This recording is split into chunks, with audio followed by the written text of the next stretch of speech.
Welcome to the Bladtcast. Joining me now is musician Lance Lopez. He has a couple of great new songs, Wild Country and Take a Swing. Welcome to the show, Lance. Thank you so much for having me on. Good to Yeah, see you, Chris. yeah, absolutely. Now, when I chat with musicians, I always find it interesting to kind of find out. I think it's a good place to start. Is for you, what was some of the earliest live music that you remember being around growing up, and what kind of influence did that have on your own development of your sound? Oh, wow. The actual first rock concert I ever saw was Kiss. It was pretty Well, interesting. well, now, no, but okay. So now I need more than that. When, what tour, what year, what did you get to? Right. Well, so what was funny is, growing up with Kiss and having the playing cards and the lunchbox and all the merch that we had when we were kids. Of course, I, yeah. I ended up going and seeing the tour where they had no makeup on. And I don't remember which tour. It had to mid '80s at some point. Right. And Yeah. So yeah, it's one of those. Yeah.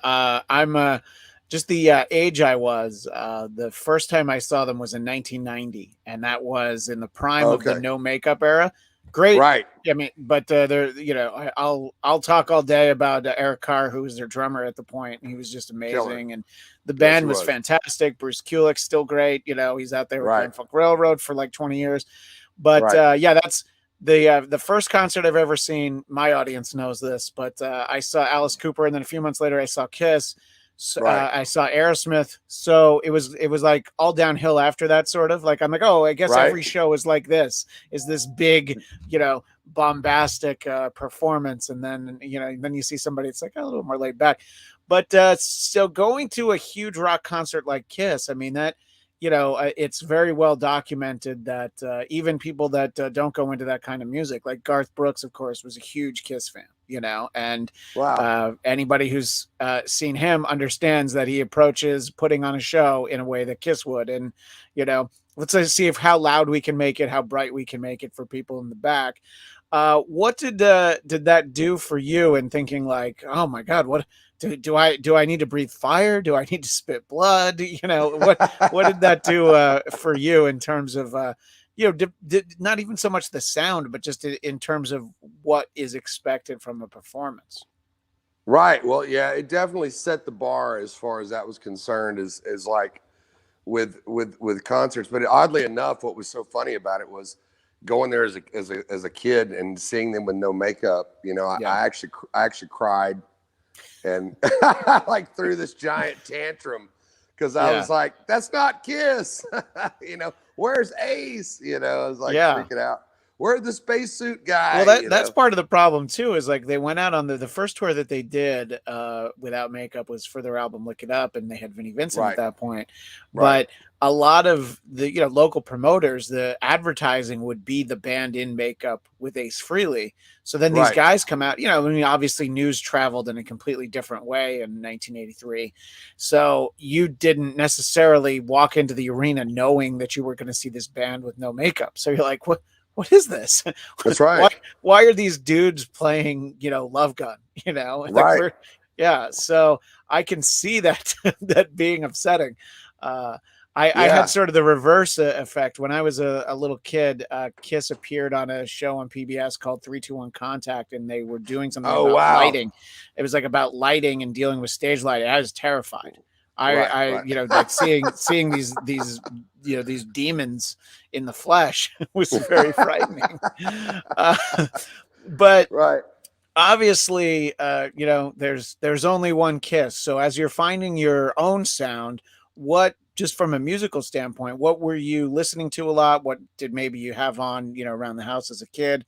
What were some of the things that you gravitated towards? And, at what point did you start to think like, oh, I'd kind of like to do that? Right. Well, I was drawn more towards the blues-based players, which, that's what Ace was, going back and listening to Ace Frehley. But, in succession, I saw like Kiss and then Van Halen and then AC/DC. And then I understood that. I was like, wow, Angus Young was playing in a very blues based way. So I was listening to a lot of the music in the 80s that was from the generation before, like the 70s. You know, they were all the blues, and I didn't understand that. I knew it resonated with me. And then hearing Jimi Hendrix for the first time pretty much changed the entire game for me. I mean, and I had just seen at that time, Eddie Van Halen play live. Who's that at that time was, right when, Sammy Hagar. I was actually at the first show that Sammy Hagar ever did with the band. Oh, wow. Okay. In Shreveport, Louisiana. Yeah, on 5150 at the very first show. So, and then hearing Hendrix, it was like, it just resonated in a way that, now seeing Ed Van Halen 10 feet away from him as a little kid was monumental and life-changing, just like anything else. But when I first heard Are You Experienced in Purple Haze and all those songs, it just was like otherworldly, much more than the everything else that was happening. Right. Yeah, exactly. Because, there was obviously a tendency in that era to have a lot of musicians who tried to play as fast as Eddie Van Halen and, some great, very talented guitarists from that era, but there was still only one Eddie Van Halen. And just to sort of have the documents, the records, the videos of Hendrix to just watch him. I mean, a guy who listened to the Sgt. Pepper album and then like that night figured out how to play Sgt. Pepper live, Right. Exactly. Just like yeah, I can do this. This is fine. Right. With the Beatles there. Yeah, right. I know. Exactly. Yeah. Mm-hmm. And the fact that you can sort of do that and not have to worry is amazing. So yeah. I mean, obviously, it's you hear something like The Wind Cries Mary, just picking something out of the air. And it's just like, it's such a unique thing. You're like, what was that? I got to listen again. So I can definitely see that, the impact it all has, we're talking Van Halen, we're talking Jimi Hendrix, all great, all very different. And you're sort of gravitating towards, the more blues artists and, some of the musicians that I know you've performed with or opened for, sort of fall into that. And I think a great example would be ZZ Top, who I think has a very blues-based sound, but they also have a very rock, they toured with Kiss at one point in the 70s. And they, of course, had the, that huge like 80s era, as well. Mm-hmm. And how do you get to a position where, you're playing with ZZ Top or, opening for and BB King and guys like that, take us through your path a little bit, like how you get to, even if it's like some of the earliest instances of you getting up on stage. Right. Well, one of the funniest things there's a complete connection between Jimi Hendrix and that. I think I was 16 or 17. I can't remember if I was 16 and had just turned 17 or somewhere in there. I went to a jam session in Dallas, and it was one of the first times I'd ever gone to this kind of legendary venue called the Greenville Bar and Grill.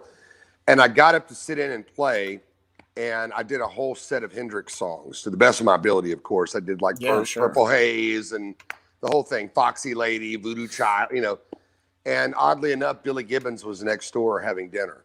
And he heard through the wall that somebody was next door playing Jimi Hendrix. He heard Hendrix, And so immediately after I was finished, the manager of the bar ran on stage and grabbed my arm and drugged me off the stage and drugged me to the back of the restaurant or the back of the bar or whatever. And in the shadows, there was Billy Gibbons, standing there with his friend. And I saw him immediately approaching him. I'll never forget it as long as I live. And he lowered his sunglasses and he was like, Jimi Hendrix was my friend. I knew Jimmy, and it was like, whoa, So he heard through the wall that I was over there playing that. And that began the friendship, and mentorship, my whole rest of my life, And so he lived. Well, that's just so funny because, like, what are Yeah, the odds that you're playing like while Billy Gibbons is having dinner, and next door. and Yeah, yeah, and then it's also that it makes the impression where he doesn't have you drag off the stage where he gets in your face and says, "Don't you ever play Jimi Hendrix again?" right. No, it wasn't that. Yeah, Yeah, yeah, that's fantastic. Yeah. yeah. So It was cool. yeah. So talk a little bit about I from reading the notes about you before we started talking, I know Hmm. that you did do a lot of performing when you were younger. So what you're talking about, this sort of running into Billy Gibbons, that was when you were still either in high school or right after high school, right? Right. Yeah. Yeah. And that just going out and playing live and playing gigs like that just kept leading to more and more opportunity and more things. More and more people would see me play live, and I would get more and more opportunities. And I became a sideman for a lot of different artists for a long time, very young. I started touring at 17 as a sideman for some, legendary blues artists. And the more that I would go out and tour around the world and internationally, the more networking would happen, and the more people would see me play, and the kind of the next thing would happen, and in way of and so talking, the original question, talking about opening for some of those bands. When I would work for other artists and be on tour, other promoters would see me because I was a featured soloist with Right. some of those artists, and they would see me, and I would make a connection with them, and reach back out when I would and try to come back with my own band, especially when I started putting out my albums, you know. So that's basically just one thing just led to another. Yeah, and I mean, I think just sort of seeing the list, it's not everybody can plug in and play before all of these artists, but I think that from what I've heard of your sound, it seems like it would be a good fit to play before Whitesnake, to play before Rod Stewart, and obviously we've already talked about ZZ Top. Right. Both Rod Stewart and David Coverdale would be guys that clearly have a tremendous appreciation for blues guitars. I mean, especially Coverdale's time in Deep Purple. I mean, it has that very specific sort of sound. Right. So it must be great to get those opportunities. And so you're saying that a lot of that was you just as a soloist. It wasn't even you with like a whole like band setup, right?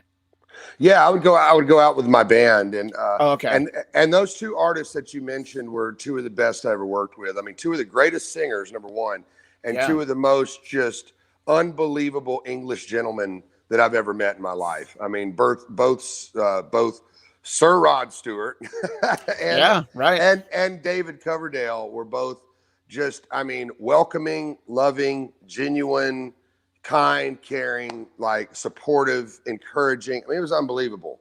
And not only was I a huge fan as a kid, but when I did meet them, just the impression they made and the encouragement and inspiration they gave was incredible.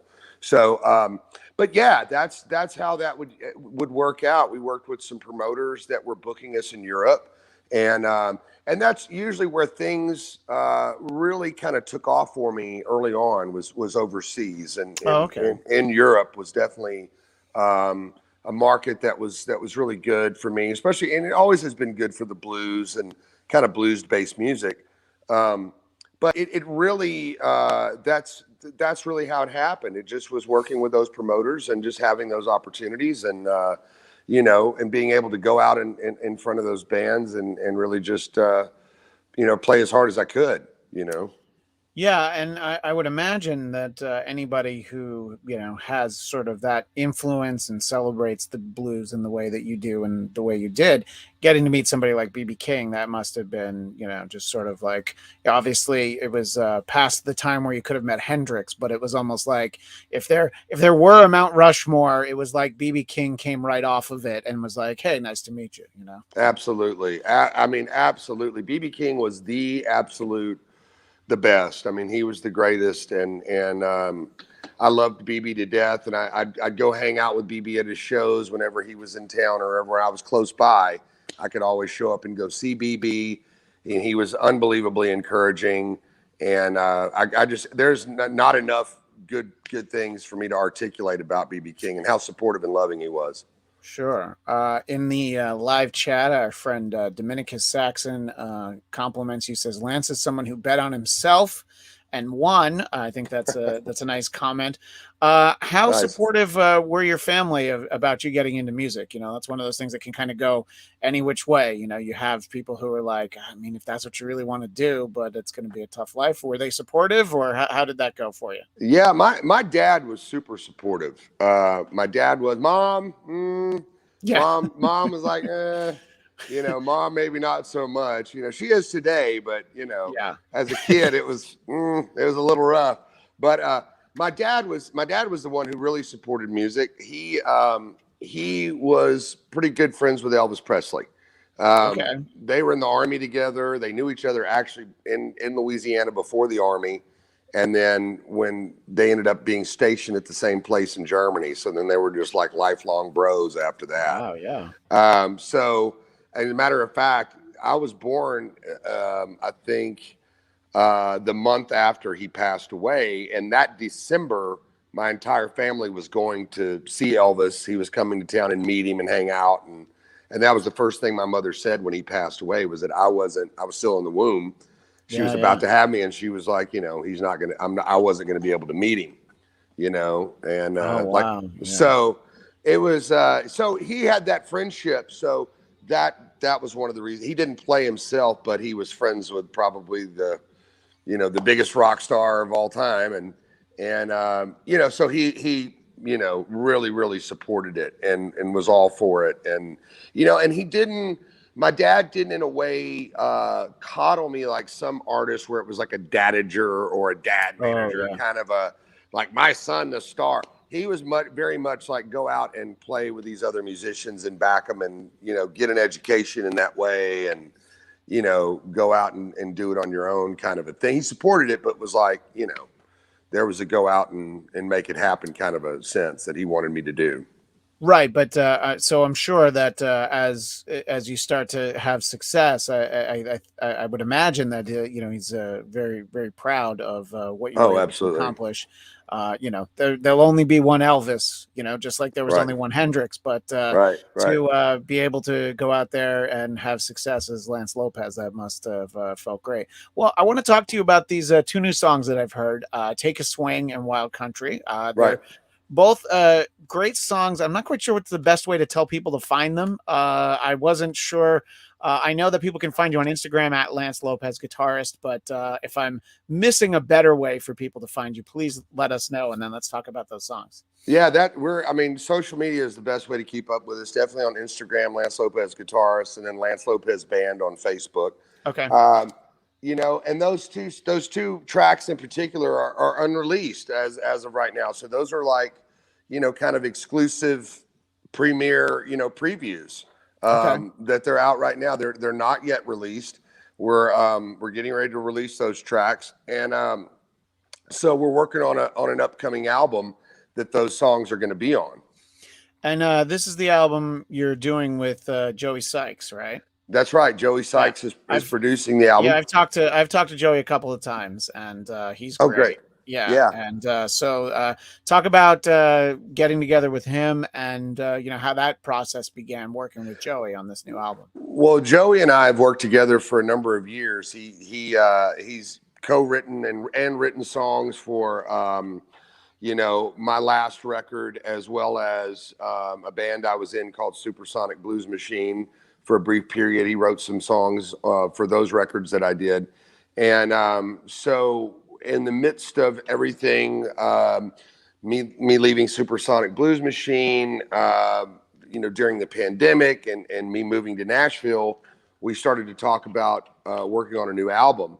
And we had songs that we had been kind of tossing around since the last record.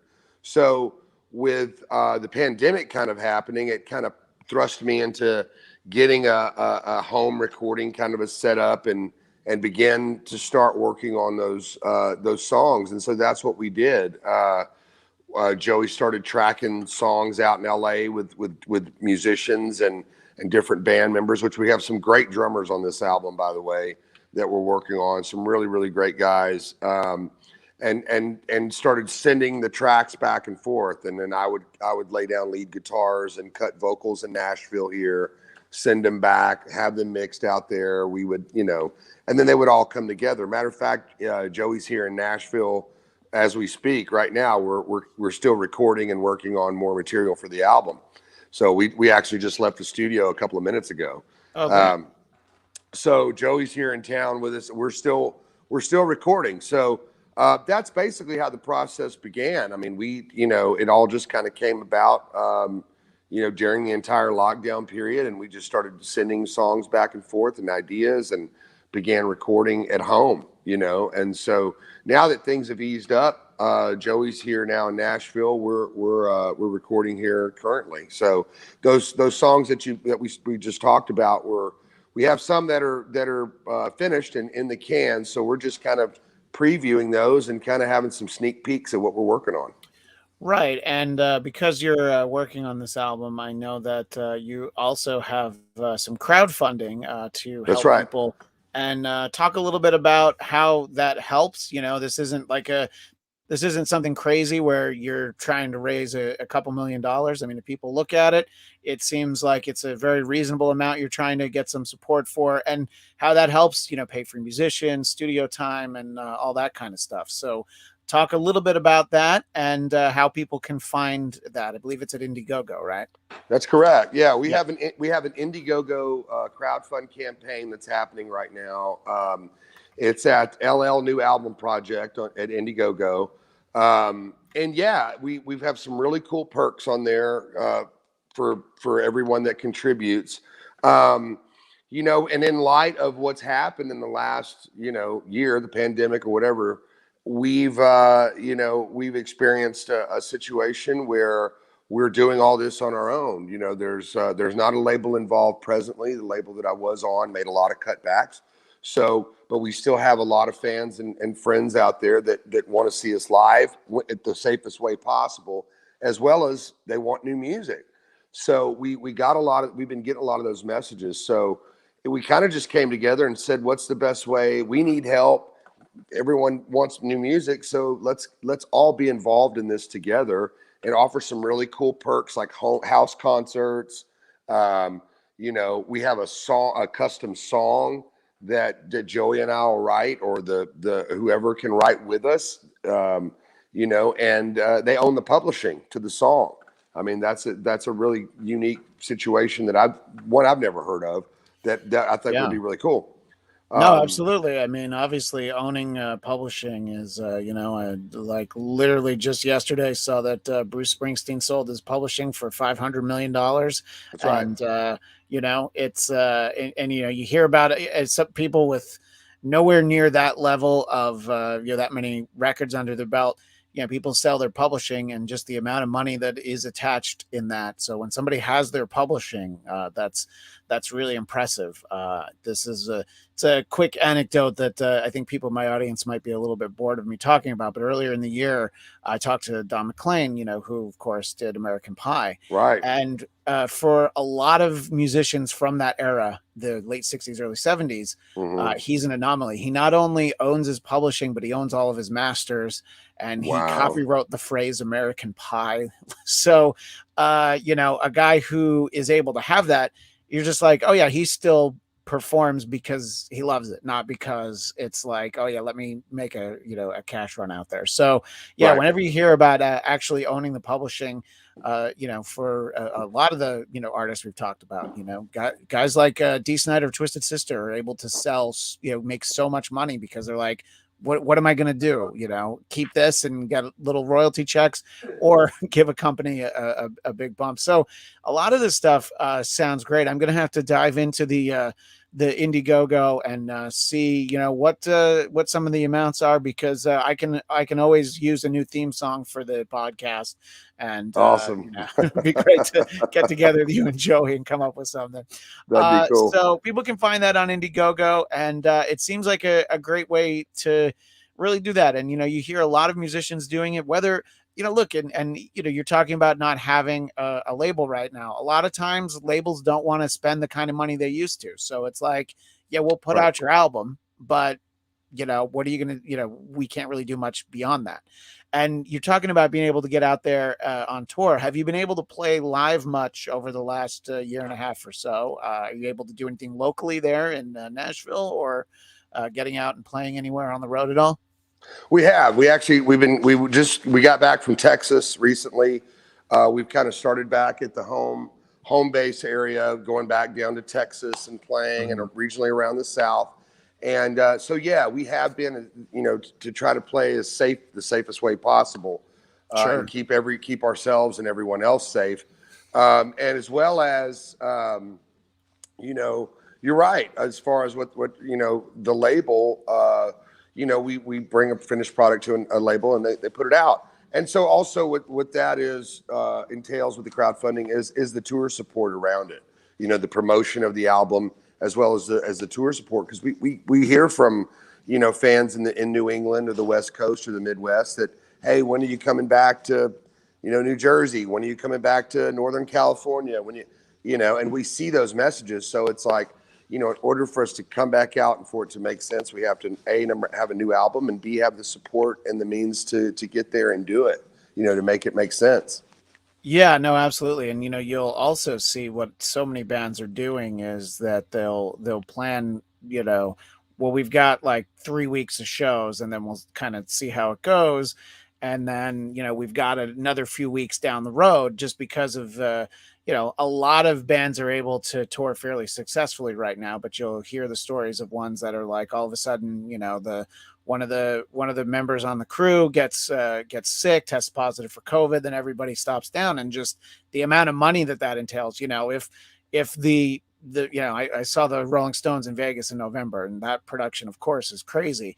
But Right. if they're like, oh, we're gonna have to take a couple of days and figure out what to do, the Rolling Stones can afford to do that. But Right. a lot of a lot of other musicians, and we're not even bands that are pretty well established, it can be very hard to try and tour right now because of just that idea of, Absolutely.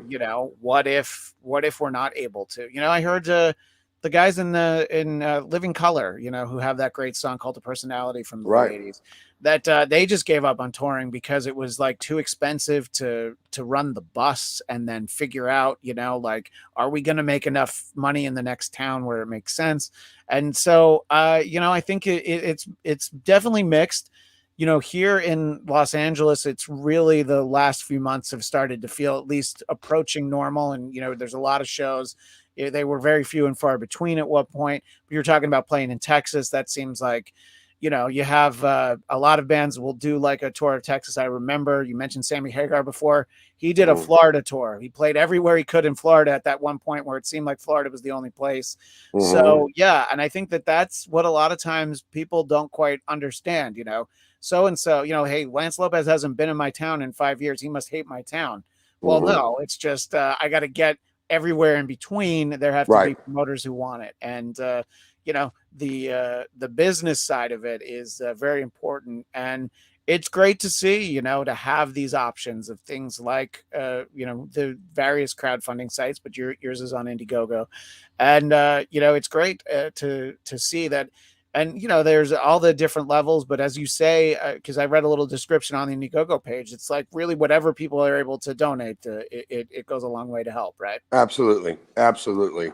It Yeah. definitely does. It definitely does. It's just been, this last couple of years with COVID have been just, something like I don't think we've ever seen ever.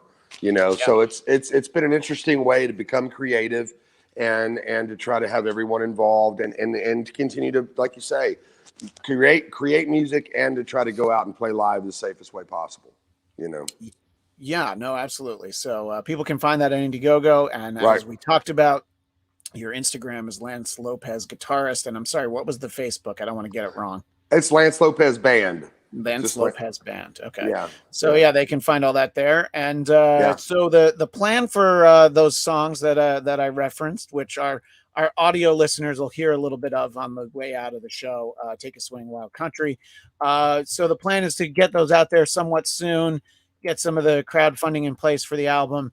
Is there a plan for 2022 when the album might come out, or that really will depend on the funding and all that?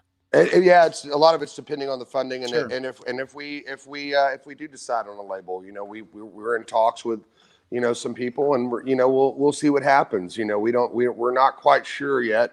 As this word we hear all the time, uncertainty. Yeah.